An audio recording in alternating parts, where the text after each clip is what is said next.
Hi, friends. With so much conversation surrounding the subject of the rapture, we wanted to go to the source to see what it actually said.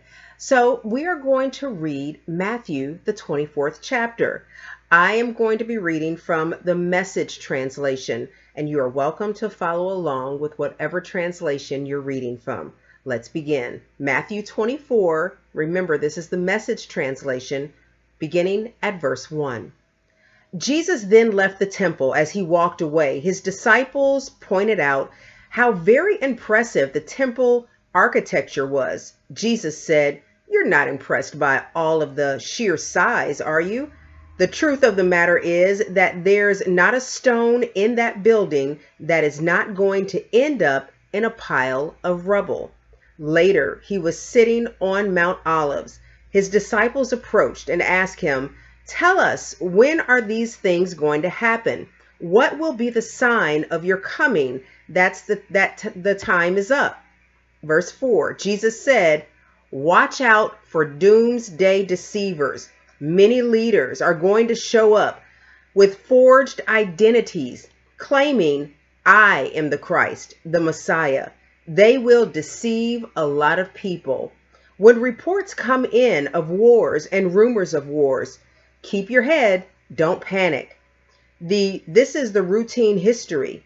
This is no sign of the end. Nations will fight nations, and ruler will fight ruler, over and over.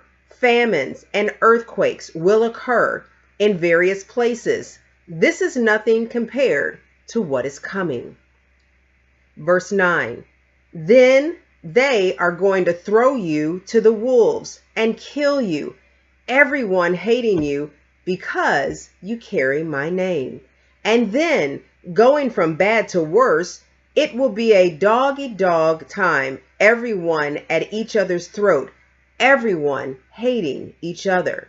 Verse 11, "In the confusion, lying preachers will come forward and deceive a lot of people. For many others, the overwhelming spread of evil will do them in. Nothing left of their love, but a mount of ashes." Verse 13, "Stay with it." That's what God requires. Stay with it till the end. You won't be sorry, and you'll be saved. All during this time, the good news, the message of the kingdom will be preached all over the world, a witness staked out in every country, and then the end will come. Verse 15, "But be ready to run for it when you see the monsters of discretion set up in the temple sanctuary." The prophet Daniel described this. If you've read Daniel, you will know what I'm talking about. If you're living in Judea at the time, run for the hills. If you are working in the yard, don't return to the house to get anything. If you are out in the field, don't go back and get your coat. Pregnant and nursing mothers will have it especially hard. Hope and pray that this won't happen during the winter or on a Sabbath. Verse 21, "This is going to be trouble on a scale beyond what the world has ever seen or will see again.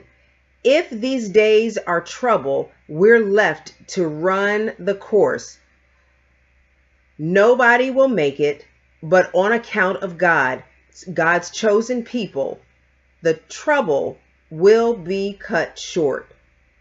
Verse 23, "If anyone tries to flag you down, calling out, saying, 'Here's the Messiah,' or points, 'There he is,' don't fall for it. Fake messiahs and lying preachers are going to pop up everywhere. Their impressive credentials and bewitching performances will pull the wool over the eyes of even those who ought to know better. But I've given you fair warning." Verse 26, "So if they say, 'Run to the country and see him arrive,' or 'Quick, get downtown to see him come. Don't give them the time of day.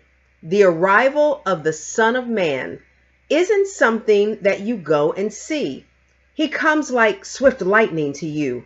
Whenever you see crowds gathering, think of vultures circling, moving in, hovering over a rotting carcass. You can be quite sure that it's not the living Son of Man pulling in those crowds. Verse 29. Following those hard times, sun will fade out, the moon will cloud over, stars fall out of the sky, cosmic powers will tremble. Then the arrival of the Son of Man, it will fill the skies. No one will miss it. Unready people all over the world, outsiders to the splendor and power, will raise a huge lament as they watch the Son of Man blazing out of heaven. At this same moment, he'll dispatch his angels with a trumpet blast summons, pulling in God's chosen from the four winds, from pole to pole. Verse 32. Take a lesson from the fig tree. From the moment you notice the buds form, the merest hint of green, you know summer is just around the corner. So it is with you. When you see all these things, you will know that he is at the door. Don't take this lightly. I'm not just saying this for some future generation, but for all of you. This age continues until all these things take place. Sky and earth will wear out. My words will not wear out. Verse 36. But the exact day and hour, no one knows that, not even the angels in heaven, not even the Son. Only the Father knows. The arrival of the Son of Man will take place in times like Noah. Before the great flood, everyone was carrying on as usual, having a good time right up until the day that Noah boarded the ark. Then they knew nothing until the flood hit and swept away everything. The Son of Man's arrival will be like that. 2 men will be working in the field. One will be taken, one left behind. 2 women will be grinding in the mill. One will be taken, one left behind. So stay alert and stay awake. You have no idea what day your master will show up. But you do know this. You know that if the homeowner had known what time of night the burglar would arrive, he would have been there with his dogs to prevent the break-in. Be vigilant just like that. You have no idea when the Son of Man is going to show up. Verse 45. Who here qualifies for the job of overseeing the kitchen? A person the master can depend on to feed the workers on time each day. Someone the master can drop in on unannounced and always find him doing his job. A God-blessed man or woman. I tell you, it won't be long before the master will put this person in charge of the whole operation. Verse 48. But if that person only looks out for himself, and the minute the master goes away and he does what he pleases, abusing the help and throwing drunkard parties for his friends, the master is going to show up when he least expects it, and it won't be pretty. He'll end up in the dump with hypocrites, out in the cold, shivering, teeth chattering. That was Matthew, the 24th chapter, the entire chapter, from the Message Bible translation. Selah.